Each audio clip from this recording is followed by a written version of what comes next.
Jagan target 2029.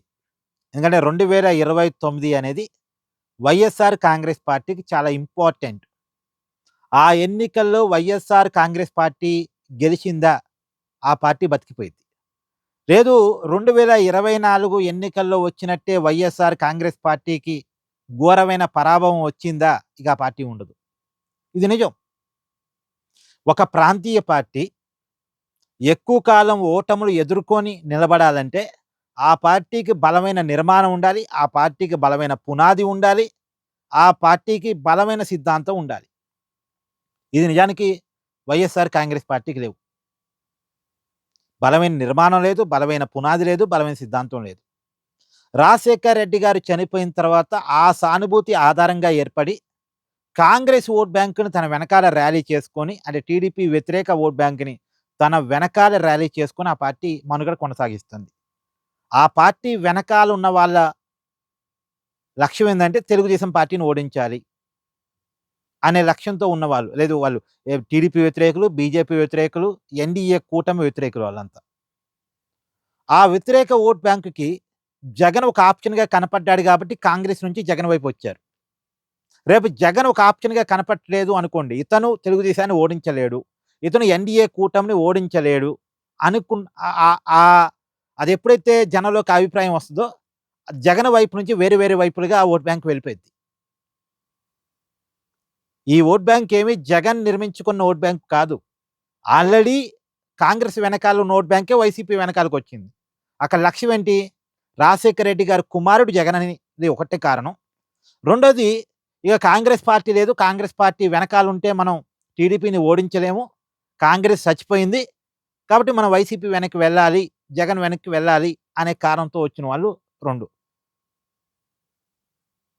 అది. 2 రాజశేఖర్ రెడ్డి గారి మీద ఉన్న అభిమానం అంటే, రాజశేఖర్ రెడ్డి గారి మీద ఉన్న అభిమానం క్రమంగా తగ్గుతా ఉంటది. ఎందుకని ఆయన చనిపోయి చాలా కాలం అవుతుంది. కొద్దిగా తగ్గుతా ఉంటది. రెండోది టీడీపీ వ్యతిరేకత అనేది ఇగ వైసీపీ ఎనకాల ఉండటానికి కారణం అవుతుంది. ఇప్పటికి అదే కారణం. కానీ టీడీపీని వైసీపీ ఓడించలేదు అనుకున్నప్పుడు ఆ ఓట్ బ్యాంక్ వైసీపీ వెనకాల ఉండదు. ఇక వేరే వేరే మార్గాలు ఎతుక్కుంటది. ఎన్డీఏ కూటమిని జగన్ ఓడించలేడు అనుకున్నప్పుడు. రెండోది ప్రాంతీయ పార్టీలు ఎప్పుడైనా వ్యక్తి ఇమేజ్ మీద ఆధారపడి ఉంటాయండి. ఆ వ్యక్తికి ఇమేజ్ ఉన్నంత కాలం ఉంటాయి. ఇప్పుడు జగన్‌కి ఒకప్పుడు ఇమేజ్ ఉండేది. 2019కి ముందు జగన్ ఇమేజు చాలా డిఫరెంట్. చాలా బలమైన ఇమేజ్ ఉండేది. కానీ 2019లో ముఖ్యమంత్రి అయిన తర్వాత జగన్‌మోహన్ రెడ్డి మీద చాలా మందికి చాలా హోప్స్ దెబ్బతిన్నాయి. 2019కి ముందు జగన్ మీద ఉన్న ఆశలు వేరు. 2019 తర్వాత జగన్ విషయంలో జనం మైండ్‌సెట్ మారింది. చాలా మారింది. ఆశలన్నీ అడియాశలైపోయినాయి. కాబట్టి వ్యక్తిగత ఇమేజ్ దెబ్బతింది. సరే ఇప్పటికి కొంతమంది కుంటే గింటే అది 2024లో బయటపడింది. అది ఇంకా 2029 దాకా ఉంటది. 2029లో కూడా జగన్‌మోహన్ రెడ్డికి ఇదే రకమైన పరాభవం వస్తే, రెండోది ఆల్రెడీ జగన్ ఇమేజ్ రోజు రోజుకి కొంత డ్యామేజ్ గూడా అవుతుంది. సో, జగన్ ఇమేజ్ ఎప్పుడైతే డ్యామేజ్ అవుద్దో, అంటే ఏ వ్యక్తి ఇమేజ్ వల్ల ఆ పార్టీ నిలబడిందో, ఆ వ్యక్తి ఇమేజ్ పడిపోయిందో ఇక ఆ పార్టీ మిగలటం కష్టం. ఇప్పుడు ఆహ్, చంద్రబాబు నాయుడు ఇమేజ్ పడిపోతే టీడీపీ ఎలా బతకదో, రేపు లోకేష్ ఇప్పుడు నాయకుడు అనుకుంటే లోకేష్ ఇమేజ్ పడిపోతే టీడీపీ ఎలా బతకదో, జగన్ ఇమేజ్ పడిపోతే వైసీపీ అలా బతకదు.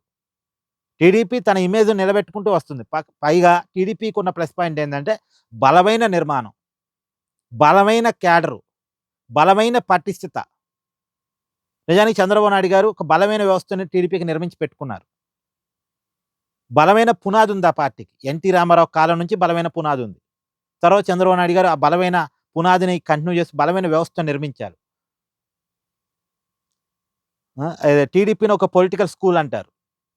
ఆ పరిస్థితి అంటే ఈ దేశంలోనే సుదీర్ఘకాలం కొనసాగగలిగిన ప్రాంతీయ పార్టీగా టీడీపీ ఉంది. ఇంకోటి దానికున్న అడ్వాంటేజ్ ఏందంటే, టీడీపీ ఎప్పుడు గూడా ఒక పాజిటివ్ ఇమేజ్ నిర్మించి పెట్టుకుంది. చంద్రబాబు నాయుడు ఒక పాజిటివ్ ఇమేజ్ నిర్మించి పెట్టుకున్నాడు. కానీ ఆ పాజిటివ్ ఇమేజ్ ఇప్పుడు జగన్ దగ్గర లేదు. సో, జగన్ ఇమేజ్ దెబ్బతింటం ఒకటి. జగన్ వల్ల ఎన్‌డీఏని ఓడించడం సాధ్యం కాదు అనేది 2. సహజంగా రాజశేఖర్ రెడ్డి గారి మీద ఒకనాడు ఉన్నంత అభిమానం కొద్దిగా క్రమంగా తగ్గుతూ వస్తుంటది గదా! రెండోది రాజశేఖర రెడ్డి వారసత్వాన్ని జగన్ కంటిన్యూ చేయట్లేదు అనే అభిప్రాయం కూడా రాజశేఖర రెడ్డి గారి అభిమానుల్లో ఉంది.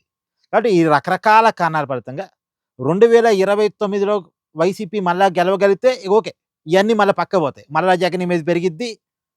జగన్ గెలిస్తే జగన్ మీద పెరిగినట్టేగా.